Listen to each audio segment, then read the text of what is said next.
രാഹുൽ മാങ്കൂട്ടത്തിൽ MLA-ക്കെതിരെ പരോക്ഷമായി ഉയർന്ന ആരോപണങ്ങളിൽ പ്രതികരണവുമായി പ്രതിപക്ഷ നേതാവ് വി.ഡി. സതീശൻ. പാർട്ടിയിലെ ഏതെങ്കിലും നേതാക്കൾക്കെതിരെ ആരോപണം ഉയർന്നാൽ മുഖം നോക്കാതെ നടപടിയെടുക്കുമെന്ന് വി.ഡി. സതീശൻ പറഞ്ഞു. ആരോപണം ഉന്നയിച്ച പെൺകുട്ടി റിനി മകളെ പോലെയാണ്. കുറ്റം ചെയ്തിട്ടുണ്ടെങ്കിൽ വിട്ടുവീഴ്ചയുണ്ടാകില്ല. എത്ര വലിയ നേതാവാണെങ്കിലും നടപടിയെടുക്കുമെന്നും വി.ഡി. സതീശൻ പറഞ്ഞു. തിരുവനന്തപുരത്ത് മാധ്യമപ്രവർത്തകരോട് സംസാരിക്കുകയായിരുന്നു പ്രതിപക്ഷ നേതാവ്. രാഹുലിനെതിരെ ഉയർന്ന ആരോപണങ്ങളിൽ കടുത്ത അതൃപ്തിയിലാണ് പ്രതിപക്ഷ നേതാവ് വി.ഡി. സതീശൻ എന്ന് നേരത്തെ റിപ്പോർട്ടുണ്ടായിരുന്നു. ഒരു മെസ്സേജ് അയച്ചാൽ തൂക്കിക്കൊല്ലാൻ കഴിയില്ലെന്നും വ്യക്തിപരമായി ഒരാളും പരാതി പറഞ്ഞിട്ടില്ലെന്നും സതീശൻ പറഞ്ഞു. ഗൗരവമുള്ള പരാതി ഇപ്പോഴാണ് വന്നത്. പരാതി പാർട്ടി പരിശോധിക്കും. നടപടിക്ക് മുൻകൈയെടുക്കും. മുമ്പിൽ വന്ന പരാതിയുടെ ഗൗരവം അനുസരിച്ച് നടപടി സ്വീകരിച്ചു കഴിഞ്ഞു. കോൺഗ്രസിലെ എല്ലാ ചെറുപ്പക്കാരെയും ഞാൻ പ്രോത്സാഹിപ്പിക്കാറുണ്ട്. ഗൗരവത്തോടെയുള്ള പരാതി വരുന്നത് ഇപ്പോഴാണ്. തന്നെ കൂടി ഇരയാക്കാനാണ് ചില മാധ്യമങ്ങൾ ശ്രമിച്ചതെന്നും വി.ഡി. സതീശൻ പറഞ്ഞു. എന്നെക്കുറിച്ച് എന്താ മറുപടി പറഞ്ഞത്? എൻ്റെ പിതാവിന് തുല്യനാണ്, ഞാൻ അതുപോലെയാണ് കാണുന്നതെന്ന. നിങ്ങൾക്കൊന്നും കിട്ടിയില്ല. നിങ്ങൾ ആ കുട്ടിയെ ഒരു ഇരയാക്കി നിർത്തിക്കൊണ്ട് നിങ്ങൾ ഇത് മാത്രം പോരായിരുന്നു. നിങ്ങൾക്ക് പലർക്കും ഞാൻ കൂടിയായിരുന്നു ടാർഗറ്റ്. നിങ്ങൾക്ക് ഇന്നലെ ആ കുട്ടിയോട് ചോദിച്ചപ്പോൾ ഞാൻ കൂടിയായിരുന്നു ടാർഗറ്റ്. അല്ലല്ല, സ്ഥാനമാനങ്ങളൊക്കെ കിട്ടുന്നത് അവരവരുടെ കഴിവനുസരിച്ച് അവരവർക്ക് സ്ഥാനമാനങ്ങൾ കിട്ടുന്നതാണ്. ഇപ്പൊ യൂത്ത് കോൺഗ്രസ് പ്രസിഡന്റ് അദ്ദേഹം ഇലക്ഷനിൽ മത്സരിച്ച് ജയിച്ചാണ്. നമുക്ക് വല്ലതും പറയാം. കാര്യമൊന്നുമില്ല. അത് പാർട്ടി അന്വേഷിച്ച് അതിലൊരു തെറ്റുമില്ലെന്ന് കണ്ടുപിടിച്ചു. ആരോപണ വിധേയന് പറയാനുള്ളത് കൂടി കേട്ട് നടപടിയെടുക്കും. നടപടിയെടുക്കുന്നതിന് പാർട്ടിയിൽ ഒരു നടപടിക്രമമുണ്ട്. പരാതിയുടെ ഗൗരവം നോക്കും. ആരോപണ വിധേയന് പറയാനുള്ളത് കേൾക്കുമെന്നും അതിനുശേഷമായിരിക്കും നടപടി എടുക്കുന്നതെന്നും വി.ഡി. സതീശൻ പറഞ്ഞു. ഏതു നേതാവായാലും മുഖം നോക്കാതെ നടപടിയെടുക്കുമെന്നും സതീശൻ വ്യക്തമാക്കി. അതേസമയം ആരോപണങ്ങൾ ഉയർന്ന സാഹചര്യത്തിൽ യൂത്ത് കോൺഗ്രസ് അധ്യക്ഷ സ്ഥാനത്ത് നിന്ന് രാഹുലിനെ മാറ്റിയേക്കും. പകരം അധ്യക്ഷ സ്ഥാനത്തേക്ക് അബിൻ വർക്കിക്കും KM അഭിജിത്തിനുമാണ് സാധ്യത. അധ്യക്ഷ സ്ഥാനത്ത് നിന്നും രാഹുലിനെ മാറ്റിയാലും MLA സ്ഥാനത്ത് തൽക്കാലം തുടരും. യൂത്ത് കോൺഗ്രസ് അധ്യക്ഷ സ്ഥാനത്ത് നിന്നും രാജി വാങ്ങാൻ ഹൈക്കമാൻഡാണ് നിർദ്ദേശിച്ചത്.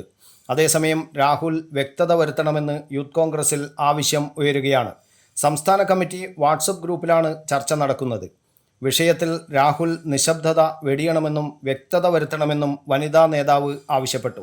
ആരോപണം ശരിയല്ലെങ്കിൽ രാഹുൽ വിശദീകരിക്കണമെന്നും കൂടുതൽ നേതാക്കൾ ആവശ്യപ്പെട്ടു. എന്നാൽ വിഷയത്തിൽ രാഹുൽ മാങ്കൂട്ടത്തിൽ ഇതുവരെയും പ്രതികരിച്ചിട്ടില്ല. യൂത്ത് കോൺഗ്രസ് വാട്സപ്പ് ഗ്രൂപ്പിൽ ഇന്നലെ തുടങ്ങിയ ചർച്ച ഇപ്പോഴും തുടരുകയാണ്. രാഹുൽ മാങ്കൂട്ടത്തിനെതിരായ ആരോപണങ്ങളിൽ നടപടി വേണമെന്ന് മുതിർന്ന കോൺഗ്രസ് നേതാവ് രമേശ് ചെന്നിത്തല പറഞ്ഞു. നടപടിയെടുക്കണമെന്ന നിലപാട് രമേശ് ചെന്നിത്തല കോൺഗ്രസ് നേതാക്കളെ അറിയിച്ചു. അതേസമയം രാഹുലിനെതിരായ ആരോപണങ്ങളിൽ ഇപ്പോൾ പ്രതികരിക്കാനില്ലെന്നും വെയിറ്റ് ആൻഡ് സീ എന്നുമായിരുന്നു KPCC അധ്യക്ഷൻ അഡ്വക്കേറ്റ് സണ്ണി ജോസഫിൻ്റെ പ്രതികരണം. ഇപ്പോൾ ഒന്നും പറയാനില്ലെന്നും പിന്നീട് പറയാമെന്നും സണ്ണി ജോസഫ് പറഞ്ഞു.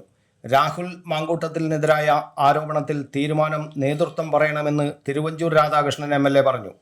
രാഹുലിനെതിരായ ആരോപണം സംബന്ധിച്ചുള്ള വിഷയം ഔദ്യോഗികമായി അച്ചടക്ക സമിതിക്ക് മുന്നിൽ എത്തിയിട്ടില്ലെന്നും തിരുവഞ്ചൂർ രാധാകൃഷ്ണൻ പറഞ്ഞു.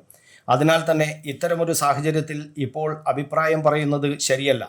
ഇക്കാര്യങ്ങളെക്കുറിച്ച് എല്ലാം പൊതുനിഗമനത്തിൽ എത്തിയിട്ടുണ്ട്. പാർട്ടിയുടെ കേന്ദ്ര നേതൃത്വം ഇടപെടൽ നടത്തുന്നുണ്ട്. ഇക്കാര്യത്തിൽ കൃത്യമായി അഭിപ്രായമില്ലാത്തവരാരും പാർട്ടിയിൽ ഉണ്ടാവില്ല.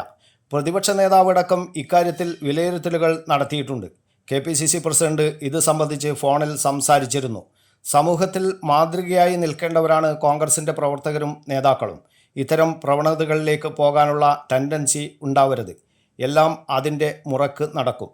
പൊതു ഇടങ്ങളിൽ നിൽക്കുന്ന കോൺഗ്രസുകാർ നല്ല നിലയിൽ നിൽക്കണമെന്നും തിരുവഞ്ചൂർ രാധാകൃഷ്ണൻ പറഞ്ഞു. News bureau, Kannur media.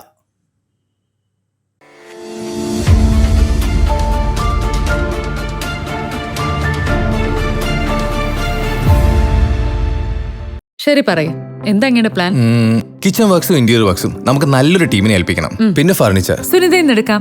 അവിടെ ആകുമ്പോ എല്ലാ മോഡൽ ഫർണിച്ചറും അവൈലബിൾ ആണ്. മോഡേൺ വേണമെങ്കിൽ മോഡേൺ, ട്രഡീഷണൽ വേണമെങ്കിൽ ട്രഡീഷണൽ. ഇനിയിപ്പോ ഇമ്പോർട്ടഡ് ഫർണിച്ചർ വേണമെങ്കിലോ അതും സുനിതയിലുണ്ട്. ചേട്ടാ, ഫർണിച്ചർ സുനിതയെന്നാണെങ്കിൽ മോഡുലാർ കിച്ചണും ഇന്റീരിയർ വർക്ക്സും അവരെ തന്നെ ഏൽപ്പിച്ചാ പോരെ? അതിനവർ ഇന്റീരിയർ വർക്ക്സ് ഒക്കെ ചെയ്യുന്നുണ്ടോ? ഒരു വീടിന്റെ മുഴുവൻ ഇന്റീരിയർ ഡിസൈൻ ചെയ്ത് ഫിനിഷ് ചെയ്യാനുള്ള സ്പെഷ്യലൈസ്ഡ് ആൻഡ് എക്സ്പീരിയൻസ് ടീമും സ്വന്തമായ ഒരു മാനുഫാക്ചറിംഗ് യൂണിറ്റും ഉണ്ട് സുനിതയ്ക്ക്. ഇപ്പോൾ ഏത് ജനറേഷന്റെയും ഫേവറേറ്റ് സുനിത ഫർണിച്ചർ